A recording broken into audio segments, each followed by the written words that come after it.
Assalamu alaikum and a very warm welcome to PTV World. You're watching the newsroom with Tayyaba, Nisar Khan. We're going to talk about three very important topics, but of course, the first segment and the segment are going to be discussed in detail as well. We're talking about the US midterm elections, which have been taking place for quite some time as well. And of course, December the 6th is the cut-down date as well, where the elections, that is, are going to be held, and they are going to be polled as well in one state as well, that is of Georgia as well. However, the rest are already done. The rest of the polls are already taking place. The Republicans versus the Democrats. Many had believed that there would be a red wave coming, but Joe Biden himself had stated the red wave did not come as it was stated to have come, which means, of course, that the Republicans did win more seats, 218 seats, and they've got about 8 more seats just within a few days, the past few days as well. However, it was not exactly a red wave, according to Biden. However, many reports state that Biden has lost his public opinion as well, which of course means that many people do not trust in Biden that much.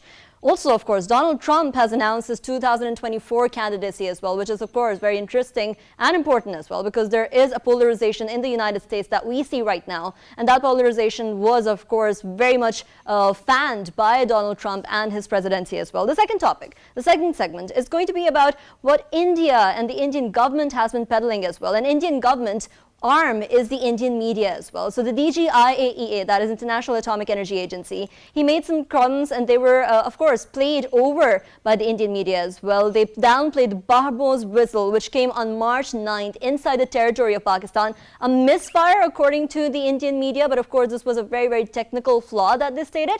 But of course, something very, very dire as well in this situation, because of course, we know that BrahMos missile is actually a nuclear-capable missile. So of course, if there's a misfire of a nuclear-capable missile, of course, there was no warhead at that time, but if there is a misfire of the nuclear-capable missile, there is, of course, a lot of trouble that you can see at that as well. And lastly, we are going to give you a news as well, which of course is the banter between President Xi Jinping of China as well as Justin Trudeau, and they talked about a certain matter. There was some controversy that was also followed after this banter as well. There were leaked videos and leaked news reports according to President Xi, and he was complaining that to President Trudeau, Prime Minister Trudeau rather, of Canada as well. And of course, that's the news item we will discuss right at the end. But let's go on to our first segment now. Of course, the midterm elections, something very, very significant as well. 218 seats won in the House of Representatives. Nancy Pelosi may no longer be the House Speaker anymore. Of course, we know that Kevin McCarthy, the Republican leader, he might take over as well. What will the Republicans do when they achieve the majority and if they win all of the more seats? And of course, Senate right now is in a 50-50 stance as well. However, if they do win the Senate elections as well and they are in the majority, how is it going to pose a threat or a challenge, that is, to President Joe Biden as well? Let's take a look at this report and we'll be right back. The political world's eyes were set on consequential US midterm elections 2022, which were held on the 8th of November. Nearly 250 million people in the US were eligible to vote in critical midterm elections that determined the makeup of the 118th US Congress. In addition to voting for their new president, Americans also chose candidates in various federal, state, and local elections. Among the federal races were elections for US House of Representatives and Senate, the two houses that make up the federal legislature known as the U.S. Congress. The election results set the tone for the rest of U.S. President Joe Biden's first presidential term. Meanwhile, former U.S. President Donald Trump launched a bid for U.S. presidency again in 2024. With Republicans on the cusp of retaking House of Representatives majority, Kevin McCarthy has won his party's nomination to be Speaker in new Congress, and if he wins, he would replace Democrat Nancy Pelosi as Speaker of the House. President Joe Biden's Democrats have already kept control of the Senate after securing 50 seats in the midterms, one more than the Republicans, and according to experts, a runoff election in Georgia next month could give Democrats an extra seat. In retaining their Senate majority, Democrats defied the historical trend of midterm elections breaking against the parties in power. Welcome back. Of course, you watched the report regarding the political climate that is ensuing inside the United States as well. Every 2 years, they hold the election. Of course, after every 4 years, there's a presidential election. And then after 2 years, there's a midterm election. And of course, many say that this gives us an idea of how the president is doing so far in the past 2 years and will set the tone in the future elections as well. And of course, many analysts have been claiming that these two results, the midterm election results, are going to determine the 2024 presidential election race as well. It might forecast what it says. We have been joined by our guest as well, Dr. Munawar Hussain, who is a foreign affairs expert. He is joining us via Skype. Thank you so much for joining us. Welcome to the show. And Dr. Sahar Khan, who is from Cato Institute. Thank you so much for joining us. Now, let's talk about how significant these elections were in terms of economy of the United States, because of course we know that there was a lot of inflation, not just around the world. Of course, US is also facing a lot of inflation after COVID, not just COVID, but also the current war that is going on as well. So how does the election result cater to the economic situation now in the future for the United States? Dr. Munawar. Thank you very much for inviting me in this program. Look, American election is very important, not only for America, but the whole world, because America is a dominant theme of international politics, one. Second, from economic point of view, yes, if there is a recession, economic recession in America, it has profound impact on the economies of the world. And we are observing this in peripheral nations, in all, even the major powers like the Europe. And third, yes, if we look at the trend of American politics, the Democrats always, they try to build up the economy, and Republicans, they try to enhance the influence of America by having interventionist policies in different parts of the world. But now this trend is quite opposite at this time. When Republicans, they are talking about building up of economy, and the Democrats, they are trying to save the democracy in the world. When they are saying that we are going to save the democracy in the world, it means that democracy has gone. And if they say that we are making America great, it means America is no more great. But even then, this is very important, because if the economy of America is affected by the recession, which is very high in this time and point, definitely it would affect the international economy. And therefore, this election is not only important for America, but the whole world. Right, of course, these elections are very important, not just for America, but for the whole world as well. You also touched upon the issue of democracy as well, that the Democrats usually, the Republicans usually talk about the interventionist policies, however, the Democrats do not. We do see Biden's administration taking up a lot of interventionist policies as well. Let's talk about democracy. Let's go to Dr. Sahar. Of course, we know that America is named as one of the biggest democratic countries of the world as well. Do you see, rather, how do you see the democratic future of America in itself after these particular elections? Well, thank you for having me on your show. I think that's a great question. You know, in terms of democratic backsliding, I think this election actually gives us a good indication of how American voters feel about this. Now, generally, when midterm elections take place, it's very usual that the party that's in power, or that the party that's in the White House loses control of Congress as well. So that in of itself is not that big of a deal. And I think that the red wave that you even discussed didn't really happen. And so I do think that the Democrats will maintain control of the Senate, but the Republicans have a very small majority, or a very, very thin majority in the House. But of course, the votes are still being counted. I think the fact that we didn't see a red wave and that the Republicans didn't necessarily take over both the Senate and the House indicates that both Democrat, Republican, and independent voters are really concerned about democratic backsliding. I mean, one of the hallmarks of American democracy has always been that even if a campaign trail is extremely contentious and it is just, fraught with all sorts of statements, usually there's always been a peaceful transition of power. And this is something that we did not see on January 6th in 2020. And this is in 2021. And I think this has been a real cause of concern, because all voters, what they don't want is American democratic institutions to become weak. And so Congress, of course, has been doing an investigation on January 6th happenings, and President Donald Trump, is being investigated for his role in all of this. So I think we'll have results of that soon. But I do think that the midterm elections indicate that American voters actually are concerned about Democratic backsliding. And that's why you have a lot of Republican voters who actually either didn't vote or ended up switching their votes to Democrats. We're discussing midterm elections and, of course, the other topics related to the midterm elections as well and the impacts that it will have as well. Let's go back to Dr. Sahar Khan from Cato Institute. We were asking and talking to her regarding the democratic values. Of course, we know the Roe v. Wade. We, of course, know the other democratic values such as inclusivity rights. Of course, the fact that more marginalized communities and the other communities have to be given their rights as well as part of the democratic value as well. And of course, the border control. How do you see the oncoming of the power of Republicans in the House, as well as, of course, almost a 50-50% chance in the Senate as well, having an impact in the United States democracy? So abortion and immigration are two really sort of polarizing issues. The abortion issue has been something that's been on the minds of Republicans, especially those that are more conservative and more on the right, to overturn Roe v. Wade. And this time they were able to succeed. But I think what they expected was that a lot of Republican voters would agree with their decision, and that they would sort of embrace the fact that Roe v. Wade was overturned. And just to give a brief just to summarize what Roe v. Wade is, Roe v. Wade essentially was a Supreme Court decision about 50 years ago that allowed women or that gave them the right to choose and that they could have an abortion. Now, medically speaking, abortion entails a lot of procedures that have to do with reproductive health. And in the US system, the Supreme Court decides, and then states have a right to either write state laws and then implement those laws. And so what we're seeing across in the United States is where Roe v. Wade was overturned at the federal level, different states are responding in different ways. And I think what the Republican Party thought would happen, especially those on the far right, what they thought would happen was that most conservative states and voters would embrace this big change. But the issue really is that Roe v. Wade was a constitutional right that was given 50 years ago, and people are used to having it.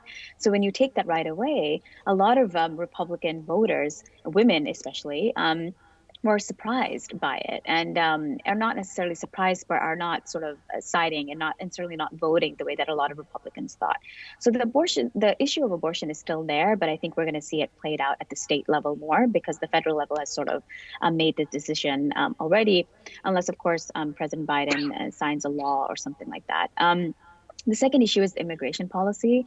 Now, technically, Democrats have been relatively pro-abortion, pro-immigration than they have been than the Republicans. But, the Biden administration hasn't really changed a lot of the policies that the Trump administration had instilled. President Biden definitely got rid of the Muslim ban. He got rid of some detention centers. He's loosened up some of the criteria for entering the United States legally. But for the most part, the immigration policy from the Trump administration has continued on. And President Biden has gotten a lot of flack for that, especially from Democratic voters and those on the libertarian side as well, for maintaining these kind of policies. So I think these midterm elections kind of indicate that there are a lot of one-issue voters, but also the issues of immigration and abortion are state-level issues that are going to be played out. And a lot of it will depend on how the local elections who's voted at the local level and at the state level.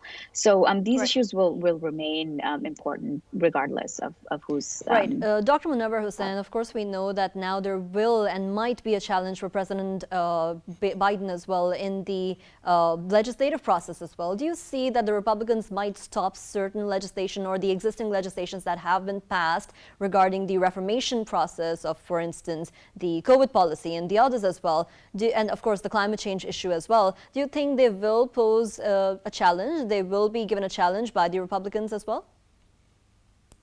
And definitely it would happen in the case because Republicans, they are in power in the House of Representatives, though they have a slight majority and President has power to veto it. And we believe that in Senate, the Democrats, they have a slight majority again, 1 and 2 votes majority. So as far as policies are concerned, I mean, there would be bargaining between the two political parties. I don't believe, I mean, the Republicans would be in a position to contain any move from successfully any move from the President Biden regarding the legislation. Right. The You more talked about the important point. bargaining. You talked about the bargaining between the two political parties. What issues do you think there might be bargaining on? For instance, in the case of China, in the case of Ukraine, I mean, the Americans, they gave it something like $15.2 billion in the last month and $50 billion previously. I mean, the Republicans, they are committed not to give a single penny to the Ukrainian war because they are facing recession, economic recession. And Republicans, they believe it comes once in 100 years or so. We have to solve our problem rather than spending money in outside wars. And the policy, America First policy, got, I mean, currency in recently American midterm elections. So therefore, I believe they would have a bargaining on it. And as far as China is concerned, I mean, there is a consensus between both political parties because behind the scene there is the decision maker is the one which is in fact the deep state. I mean, they push both political parties to have a common policy vis-a-vis China, that is to contain the progress of China at least to and increasing their area of influence beyond the region. Right. Dr. Khan, let's go to you. Let's go back to you now. Of course, we know that there were certain issues regarding gerrymandering and redistricting as well. Many people say that redistricting has caused the conservatives to rise in certain areas as well as certain states as well. And that is one of the reasons why the Republicans were able to gather so much votes. What is your opinion on that? I mean, I think at a basic level, that's correct. But gerrymandering is also a little complicated as well. It's basically, zoning, determining how counties are expanded, and which counties and which areas are included, and in particular voting. So gerrymandering has been an issue. I think one of the most interesting maps to see, if for those watchers who might be interested in this kind of stuff, is if you look at the map of Texas, especially the city of Austin, and you'll see gerrymandering around that area, and you'll see Austin as sort of like a blue area, which is the color for Democrats, and surrounded by red. And what they've really done in these kinds of areas is they're trying to break up Democratic holds in potentially urban areas by taking various suburbs that are close to the city outside of those particular counties. So this has been going on for a long time. It's not a new phenomenon, especially those researchers who are really focused on U.S. Internal domestic politics have really written about gerrymandering and how that's bad. The implications of gerrymandering don't really have that much to do, I think, with foreign policy. They have more to do with local issues, especially related to immigration, with education, with transport, and other sort of infrastructure developments. I don't think it really has an impact on foreign policy, but gerrymandering is certainly one of the reasons why Republicans have been able to get a lot of votes. Right. Of course, there's a lot of talks about the investigation process that the Republicans might open up now that they have won the majority as well. So there is the case of the Hunter Biden investigation as well, Joe Biden's son, where, of course, he had some business in Afghanistan. What is your take on this investigation process? Do you think it's going to hinder the democratic values as well? Rather, not democratic values, actually. The fact that the Democrats, they had a hold right now, but now there will be investigations against them. So what is the friction that you see in the future in the House? So, generally Republicans are big fans of investigations. I think even Democrats are to some extent. I do think that we're going to see some sort of consensus on the investigation related to Afghanistan. Now, according to the National Defense Authorization Act, or the NDAA, there is a segment in there that's established the U.S. Commission on Afghanistan. And the goal of this commission is to investigate all U.S. activities that took place in Afghanistan for the past 20 years. Now, I do think that Republicans are going to hone in on just the withdrawal, because the withdrawal took place under the Biden administration, who of course is a Democrat. But I do think that it'll be incumbent upon the commission on a whole, which is bipartisan, and I think overall a good move.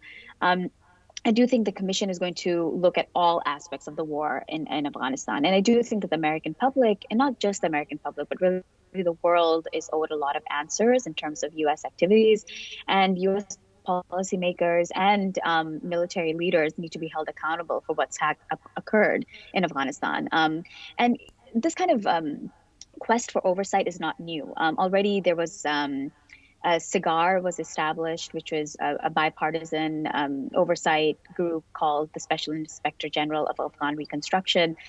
It was established about 15 years ago or so, and every few months they would release reports. They had quarterly reports about U.S. reconstruction efforts in Afghanistan. So this quest to get more answers on Afghanistan is not new, but I do think that we're going to see a big push for this, especially as Republicans gain in the House. They already have a slim majority, and if they win the Senate, I do think that we're going to see sort of more activism on that. But they are definitely going to be very selective about how they want to investigate the war in Afghanistan. So I think they might hone in on Hunter Biden, and they will certainly hone in on Biden's withdrawal.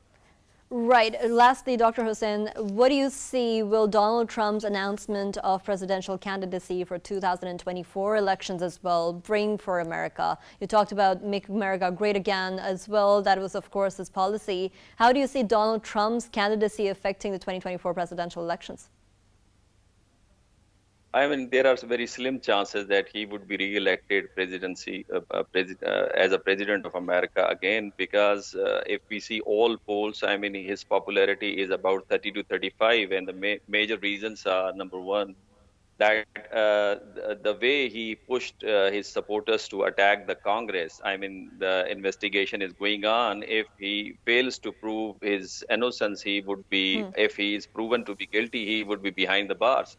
And secondly, the Republican Party is not ready to bear the burden of his actions. I mean, there is a disapproval within the political parties, and therefore there are a number of other popular leaders who are being trained to be future nominee for the presidentship. For instance, the governor of Florida, who second time who was successful in midterm elections and became the governor of Florida. I mean, and he converted Florida from blue to red. And therefore, he is being supported by the Republican political party, and they believe that he would use the same model in other states and would make them red again.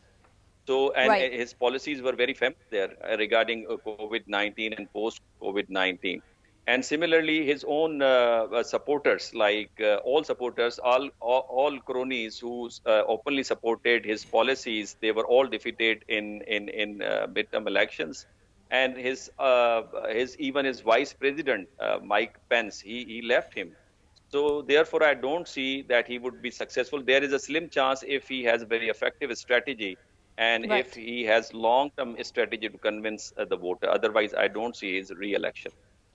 Right. Thank you so much for joining us, Dr. Munawar Hussain on Skype, a foreign affairs expert, and Dr. Sahar Khan from Cato Institute as well, who joined us via Skype. Thank you for talking to us regarding this significant topic of midterm elections, which are still going on. Of course, we know that the Senate and of course, more seats in the House are going to be taken care of as well. But of course, McCarthy might be the new House Speaker. Now let's go on to our second segment, where we're going to talk about the BrahMos missile that entered Pakistani territory back in March 9th. And this was a huge cause of concern, not just for Pakistan, but it should be a cause of concern for the entire world, because such a misfire could lead to an accident that could cause a war as well, especially between the two nuclear countries as well. Pakistan and India, both are nuclear countries. And BrahMos missile, which was fired, is a nuclear capable missile. And of course, that's something very, very concerning as well. We have been joined by Dr. Adil Sultan, who is the head of Department of the Strategic Studies, Air University, Islamabad as well.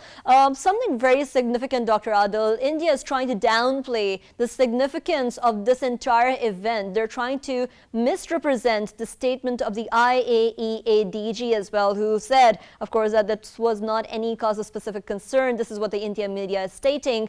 Do you think that they're downplaying the statement? And what is your take on the statement in itself of DG IAEA?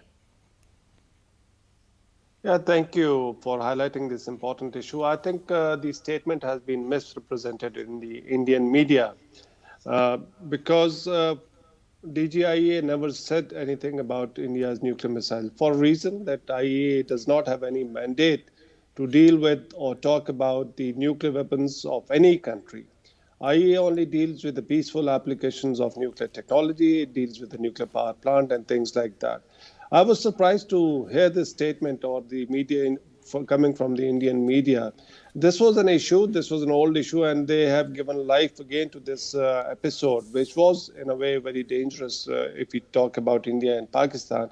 But there was no connection or no statement by the DGIEA that could validate or that could support India's position. Right, of course. What is the stance, Dr. Adil Sultan, in issues like these of the IAEA? Do they speak on matters like these? If they do, then what is their basic stance on this? Absolutely not. Like I said, IAEA has a very clear mandate. It deals with the peaceful applications of nuclear technology, and it has no role in any country's nuclear weapons program or to comment on the nuclear security of any country. So I think this was out of context. Indian media tried to cover up, and probably they tried to portray it as some kind of a recognition by the DGIAEA, which in reality there was none.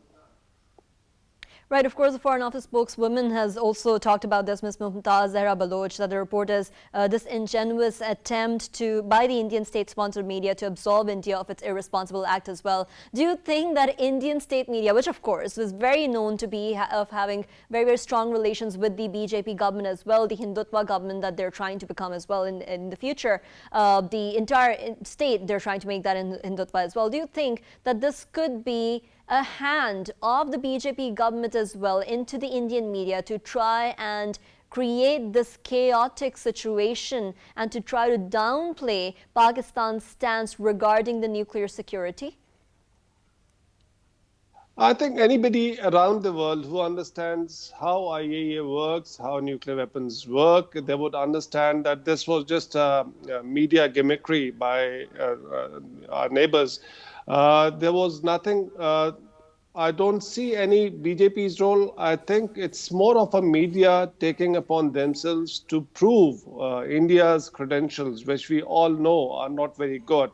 Because once we talk about this incident, which many people had forgotten, this was a very serious escalation or an incident between two nuclear powers where a nuclear-capable cruise missile was accidentally fired, as they claim, and it landed into Pakistani territory. So anything of this sort happening in between any two other nuclear weapon states, this would have created lots of tension. It was on the Pakistani side. Yeah. Right, of course, this was a matter of escalation. It could have led to escalation as well. Pakistan responded very responsibly as well regarding this. But Indian response to this was not enough. They said that it was a misfire. But do you think there had to be more effort by the Indian side, for instance, information sharing or something else that could help Pakistan and India to ensure that such escalation in South Asia would not be possible or would not take place in the future? Yes, this is a responsibility for any nuclear weapon state because accidents do happen, and if in case this had happened, it was a responsibility from the Indian side. They should have conveyed to the Pakistani side, but they took more than 48 hours, and only once Pakistan raised this issue. So that is the time that the Indians also admitted, yes, there had been an accident and there was a missile from their side. But an important thing that comes out from this episode or the accident was the questions about India's nuclear command and control, because India has always been projecting that it is very responsible, it has a very robust command and control, firm civilian control.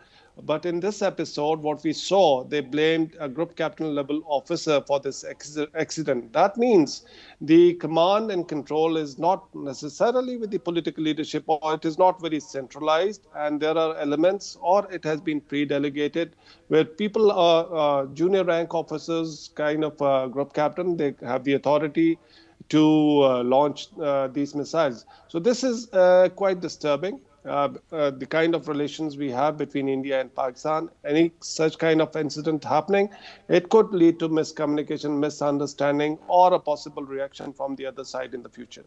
Right, of course, a very significant event that had taken place back in March, on March 9th as well. This was also, as you rightly stated as well, it shows the weakness of the Indian command and control structure as well. Was there international condemnation afterwards, enough international condemnation regarding this incident, of course, between the two nuclear states? Unfortunately not. And this is another point of concern because nuclear weapons, anywhere they are fired or used, these would have global ramifications. And especially from the countries, those who are closely aligned with India, especially United States, the questions should have been asked by an international community, United States and other international organizations about how India maintained its command and control. So this was, again, it was a political, because India is close to United States and India is a major strategic partner, and there are lots of things that India does and gets away with easily. Right. Dr. Adil, this was a very peculiar incident, a misfiring of a BrahMos missile, which is nuclear-capable missile as well. Do you think there are rogue elements within the Indian military who are trying to start or spark a flare of war between the two countries? Not specifically this episode, but we have seen the extremist tendency in the governments. And if the leadership is moving towards those trends, the extremism, it is very natural that those tendencies would be transmitted or transpire into the military or other important organization. And there are other episodes where we have seen some of the military officers, they had been involved in such kind of extremism or hatred. So there is always a possibility that some of those elements could be at the helm of decision making in the future, and that's a worrying point. Right. You also talked about the nuclear security issue as well. And of course, we know that there was a lot of theft and smuggling of uranium as well in India, not just once, but many times as well. And not much action was taken either by India or the international community regarding the condemnation as well. And of course, then India points fingers towards Pakistan, calling Pakistan a terrorist state, which is of course very, very ironic because India in itself has nuclear theft and smuggling going on. What is your take on that? Again, as I said, this is all politics. What India tries to cover up its weaknesses by throwing mud on its neighbor. And unfortunately, the international community, especially those who propagate other countries or who profess that nuclear weapon state should have strict command and control and safety and security measures, nobody is asking such questions from India. In fact, they are trying to accommodate, bring India into mainstream nuclear regime by offering concessions, by creating exemptions. And we have seen the whole debate about the nuclear suppliers group and other efforts, the India-US nuclear deal. I think it's a responsibility for those countries who are helping to build India's nuclear potential, the military potential, to also ask these questions. Are they capable enough? Are they responsible enough to take care of their weapons and safety or security of their nuclear assets? Right, of course. For the future recommendations, what sort of confidence-building measures do you think Pakistan and India already take or should take in order to ensure that the nuclear safety is ensured? And of course, such misfires, it does not happen again. And of course, if it does happen, unfortunately, God forbid if that does, what is Pakistan's response going to be then? There is a hotline between two countries at the foreign secretary level also, which was agreed after 2004, which probably has never been used. But there are other means of communication. Like I said earlier, accidents can happen anywhere around the world. So if India is trustworthy or if it's responsible enough, at the minimum, what it should have done, it should have reported or it should have informed Pakistan because they knew where the missile has gone. Their radars must have picked that. But there was no information.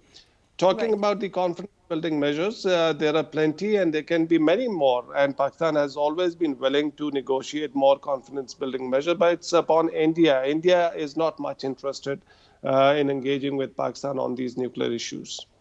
Right, of course, India not informing Pakistan was one of the biggest issues as well, and this was raised towards the India charge of the affairs as well, and India did not really agree to it for quite some time as well. Thank you so much for joining us, Dr. Adil Sultan, the head of Department of the Strategic Studies Department at the Air University. It was a pleasure having you and talking to you regarding the BrahMos missile fire and, of course, the Indian misrepresentation of the quote of the DG of IAE as well. It was a pleasure having you. Thank you. Now, of course, ladies and gentlemen, we're going to talk about our last segment as well, which is the banter, the friendly banter, as somebody are saying, and some others are saying it was not so friendly, between the Chinese President Xi Jinping and the Canadian Prime Minister Justin Trudeau. Of course, the entire conversation was very, very interesting because Xi Jinping was reportedly talking to the Canadian Prime Minister Justin Trudeau on the sidelines of the G20 summit, which is, of course, happening in Bali, in Indonesia right now. He was talking to him in Mandarin, and he also, of course, said that everything we've discussed has been leaked to the papers, and that is not appropriate. According to sources, it was leaked by the Canadian papers, and that's what the Prime Minister of Canada was listening to as well while he was saying that. And of course, he was talking to us with a smile, so it was definitely a banter as well. Everything we've discussed has been leaked to the papers, and then Trudeau nodded towards that. After that, Xi spoke again, and he said that that was not how the conversation was conducted.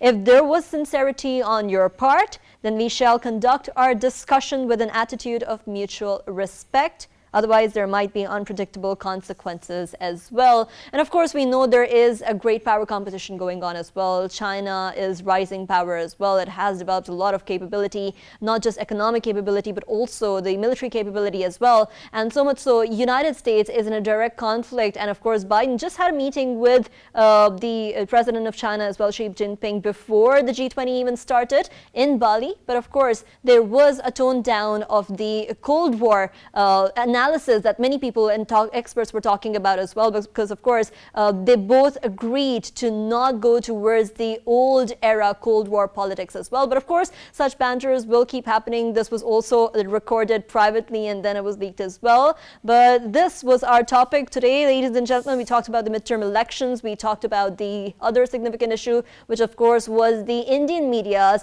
upplay and rather the misrepresentation of the quote of the DGIAEA, which shows that this was not responsible journalism and was yellow journalism as well. And of course, lastly, the banter between the two leaders of these states as well. That's all for now. This is Tayyaba Nisar Khan signing off from the newsroom.